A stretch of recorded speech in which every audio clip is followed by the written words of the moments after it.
बहुत समय पहले की बात है। एक राजा था जो हमेशा चिंता में डूबा रहता था। उसे हर वक्त यही डर सताता कि कहीं उसका राजपाट छिन न जाए, रानी उसे छोड़ न दे या फिर उसकी प्रजा उससे नाखुश हो जाए। इन आशंकाओं के कारण वह रात को ठीक से सो भी नहीं पाता था। एक दिन वह बाजार में घूम रहा था कि उसने एक गरीब मोची को देखा।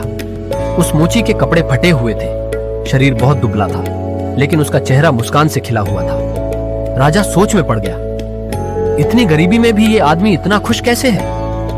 राजा ने सोचा कि इसका रहस्य जानना जरूरी है। अगले दिन वह साधारण कपड़े पहनकर उस मोची के पीछे पीछे गया। मोची ने दिन भर जूते ठीक किए, एक रोटी खरीदी और अपने छोटे से झोंपड़े में चला गया।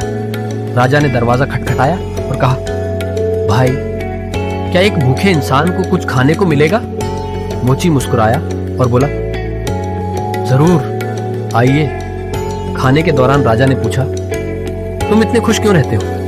मोची ने कहा, मैंने आज मेहनत करके रोटी कमाई है, मेरे लिए यही काफी है। राजा ने फिर पूछा, अगर कल तुम्हें काम न मिले तो? मोची ने शांत भाव से कहा, मुझे भरोसा है, कल भी सब अच्छा ही होगा। राजा को आश्चर्य हुआ, लेकिन उसने सोचा कि इस विश्वास की परीक्षा लेनी चाहिए।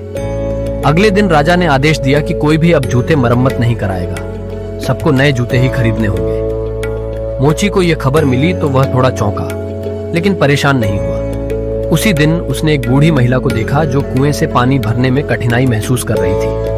वह दौड़कर उसकी मदद करने गया। महिला ने उसे धन्यवाद के साथ एक सिक्का दिया। मोची को विचार आया, क्यों न पूरे दिन लोगों के लिए पानी ढोकर पैसे कमाए जाए, और उसने वही किया। शाम तक उसने इतना कमा लिया कि पेट भरने लायक खाना खरीद सके। रात में राजा फिर भेष बदल कर आया और देखा कि मोची फिर से खुश बैठा है। जब राजा ने पूछा, आज खाना कैसे मिला, तो मोची ने कहा, आज मैंने लोगों के लिए पानी ढोया। राजा ने फिर वही सवाल दोहराया, कल क्या करोगे? मोची का जवाब वही था, मुझे विश्वास है सब ठीक होगा।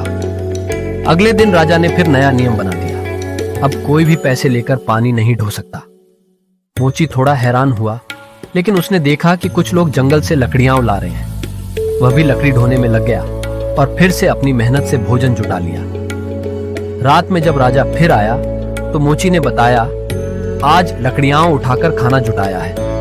राजा को समझ आ गया कि उसे अब नई चाल सोचना होगी। इस बार उसने आदेश निकाला कि जो लकड़ी ढोते हैं उन्हें अब महल के पहरेदार बना दिया जाएगा। मोची को भी गार्ड बना दिया गया। उसे तलवार दी गई, लेकिन उसे बताया गया कि वेतन 1 महीने बाद मिलेगा। मोची ने रास्ते में एक दुकान पर जाकर अपनी तलवार गिरवी रख दी और खाने के लिए पैसे ले लिए। फिर लकड़ी से वैसी ही नकली तलवार बनाना शुरू कर दिया। राजा ने देखा कि मोची अब भी खुश है और लकड़ी की तलवार बना रहा है। अगले दिन एक व्यक्ति को चोरी के आरोप में महल लाया गया। गार्ड को यानी मोची को आदेश दिया गया कि आरोपी का सिर काटा जाए। मोची के सामने मुश्किल खड़ी थी, अगर वह अपनी लकड़ी की तलवार निकालता है तो सच्चाई सबके सामने आ जाती। उसने मन में प्रार्थना की और कहा, अगर यह आदमी दोषी है तो मैं इसे दंड देने में सक्षम रहूं, अगर यह निर्दोष है तो मेरी तलवार लकड़ी की हो जाए। जैसे ही उसने तलवार निकाली, सभी देखकर हैरान रह गए, वह सच में लकड़ी की थी। लोगों ने कहा, यह तो चमत्कार है। राजा सामने आया और बोला, मैं वही साधारण व्यक्ति हूं जो हर रात तुम्हारे घर आता था। फिर राजा ने सारी परीक्षा की बात बताई और कहा, तुम्हारे विश्वास ने मेरी सारी चिंताओं को खत्म कर दिया है। इसके बाद राजा ने मोची को अपना सबसे भरोसेमंद सलाहकार बना लिया।